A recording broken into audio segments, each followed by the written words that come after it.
I want to share a testimony from when I was a little kid. I was about 7 or 8 years old, and my sister, me, and my brother were home alone. We lived with family in Manhattan at the time, and we were home alone.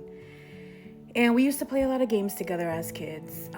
Some of our games were outrageous, and I can't remember what game we were playing, but we were pretending that the sofa bed was a vehicle. I think that's what we were doing. And so my sister was she was in the middle of the sofa bed, and my little brother was underneath the mattress.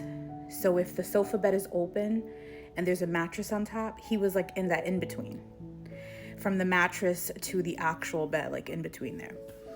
And something happened. Maybe my sister shifted her weight, I don't know, but the bed closed on them. And my brother immediately started screaming. He was probably about 3 or 4 years old, and he started screaming. And my sister, who was deeper into the couch, because once the bed closed, he was in the part that was right there. It's the bed, he was there, then the mattress, then my sister, then the other side of the mattress.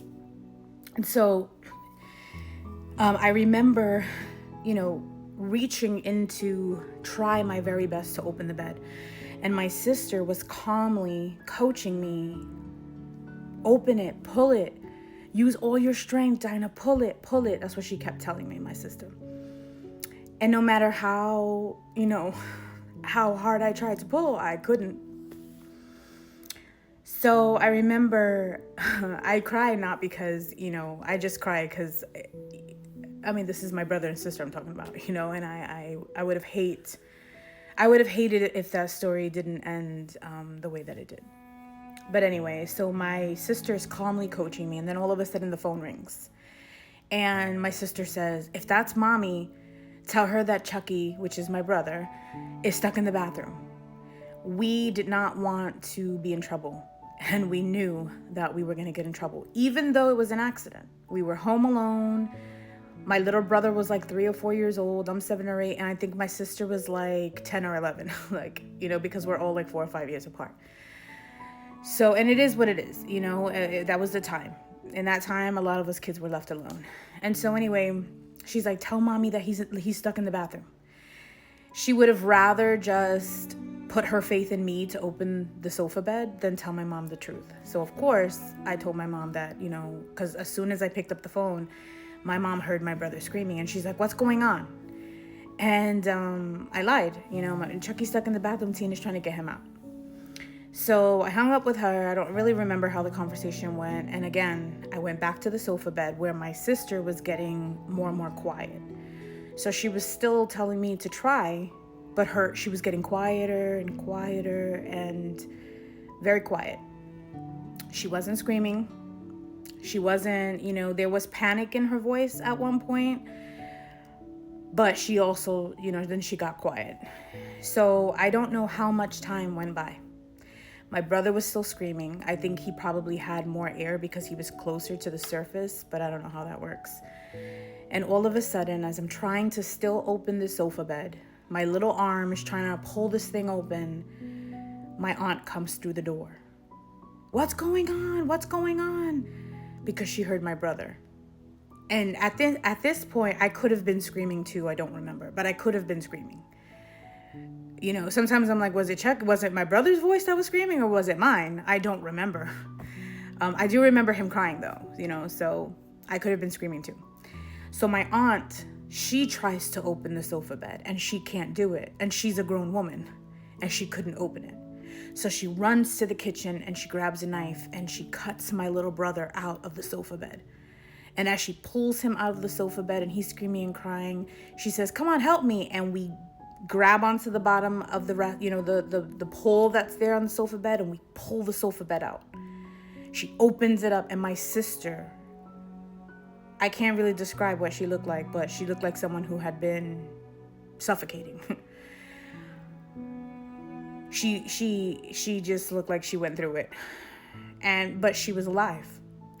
And I share this story to say, a lot of times people they don't understand, there's a lot of people that the Lord has spared us, even when we were at the youngest of ages, where it had to have been his intervention. There was no way that I could have opened up that sofa bed. And the fact that my aunt came home at when she did, now there's no telling if my mom had called her, like, go home. But I'm assuming my mom would have come, but maybe my aunt was closer, like, I don't know.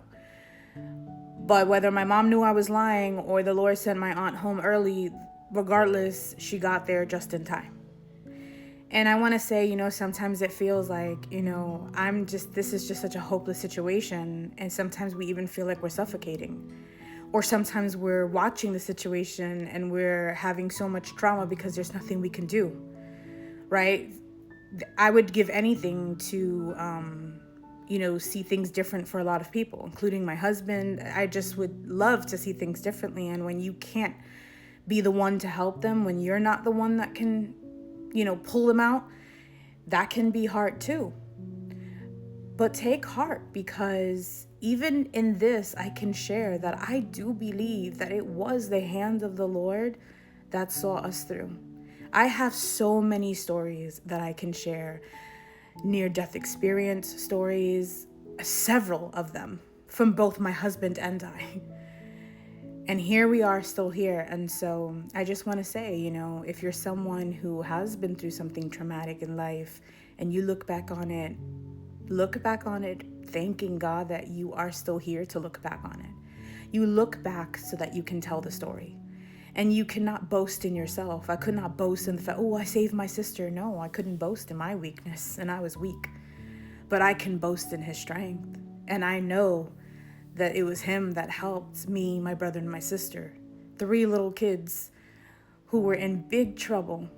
And the Lord came and saved us just in time. I'm very thankful to the Lord Jesus for always being with me my entire life.